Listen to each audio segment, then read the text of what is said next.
آپ اس میں مسجد میں بیٹھا تھا، ساتھیوں نے کہا استاد جی ایک ہندو مسلمان ہوا ہے۔ میں نے کہا اچھی بات ہے۔ اس وقت پتہ نہیں ایسے جو کون بندہ تھا، ہم بھی چلے گئے، یہ مسلمان ہوا تھا، اور جی دعا خیر بھی کریں گے یہ وہ۔ ہم جب چلے گئے تو بڑی عمر کا بندہ تھا، وہ اندر ایک کمرے سے نکلا تو ٹانگ ایک ادھر رکھ رہا ہے، دوسری ادھر رکھ رہا ہے۔ میں نے کہا اس کو کیا ہوا؟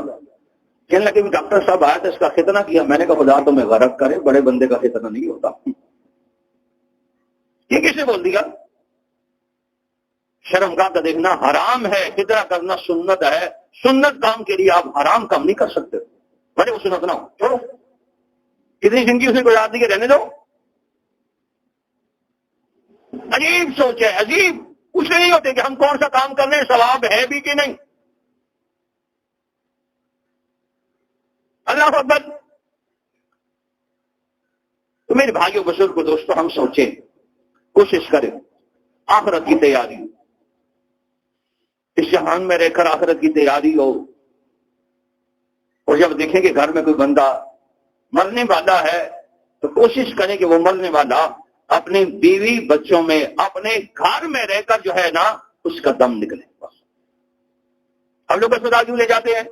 استاد جی اسپتال نہ لے جائیں تو خاندان والے باتیں کرتے ہیں، مار دیا، لے جاتے تو بچ جاتا، لے جاتے تو یہ ہو جاتا، لے جاتے تو وہ ہو جاتا۔ لے ڈاکٹروں نے 10 مرتبہ پہلے کہہ لیا کہ میاں یہ تیری دعاؤں پہ چل رہا ہے، دوا کوئی کام نہیں کر رہی۔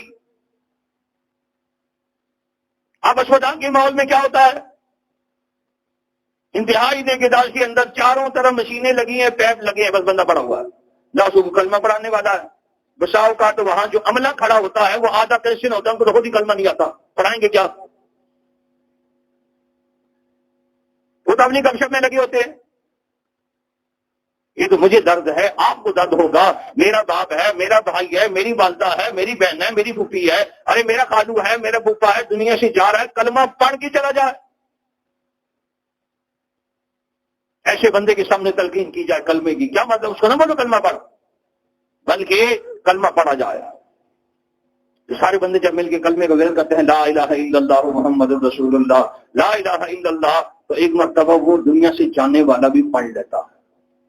علماء نے لکھا جب وہ ایک مرتبہ کلمہ پڑھ لے اور آپ کو یقین ہو گیا کہ اس نے کلمہ پڑھ لیا، اب دنیا کی کوئی بات نہ کرو تاکہ آخری کلام اس کا لا الہ الا اللہ ہو جائے۔ اور حدیث میں ہے من کان آخر کلامہ لا الہ الا اللہ دخل الجنہ، جس کا آخری کلمہ لا الہ الا اللہ ہو گیا وہ جنتی ہو گیا۔ امام ابو زرع رحمۃ اللہ علیہ اپنے زمانے کے بہت بڑے محدث تھے، لاکھوں حدیثوں کے حافظ، لاکھوں، سارے شاگرد اور سارے علماء صلحاء اولیاء پاس بیٹھے ہیں۔ اب وہ کہہ رہے ہیں کہ ان کو ہم کیسے بولے کلمہ پڑھو، جس نے ساری زندگی لوگوں کو کلمے پڑھائے۔ ہچکچاہٹ ہو رہی تھی، سب علماء طلباء بیٹھے، کہا حضرت کے سامنے کیا کرے؟ کہا وہ کلمے تلقین والی حدیث پڑھو۔ ایک نے کہا حدثنا فلاں، دوسرے نے کہا حدثنا فلاں، تیسرے نے کہا حدثنا فلاں۔ امام ابو زرع سمجھ گئے کہ یہ فلانی حدیث پڑھنا چاہتے ہیں۔ جب وہ آقا صلی اللہ علیہ وسلم تک پہنچے، امام ابو زرع کہنے لگے قال قال رسول اللہ صلی اللہ علیہ وسلم من کان آخر کلامہ لا الہ الا اللہ، حضور نے کر دیا، حدیث کو پڑھ لی۔ نبی نے فرمایا جس کا آخری کلمہ ہو لا الہ الا اللہ، آگے ہے دخل الجنہ۔ فرمانے لگے آخری کلمہ پڑھ لیا حضور نے۔ لاکھوں حدیثوں کے حافظ تھے، اللہ اکبر کبیرہ۔ تو میرے بھائیو بزرگ دوستو، ہم دنیا سے جو جانے والا ہوتا ہے ہمیں اس کی فکر ہو۔ ہمارے مسجد کے اچھے نمازی ہیں، محلے کے ساتھی، ان کی بات مجھے بہت اچھی لگتی، کئی جگہ میں نے بیان بھی کی۔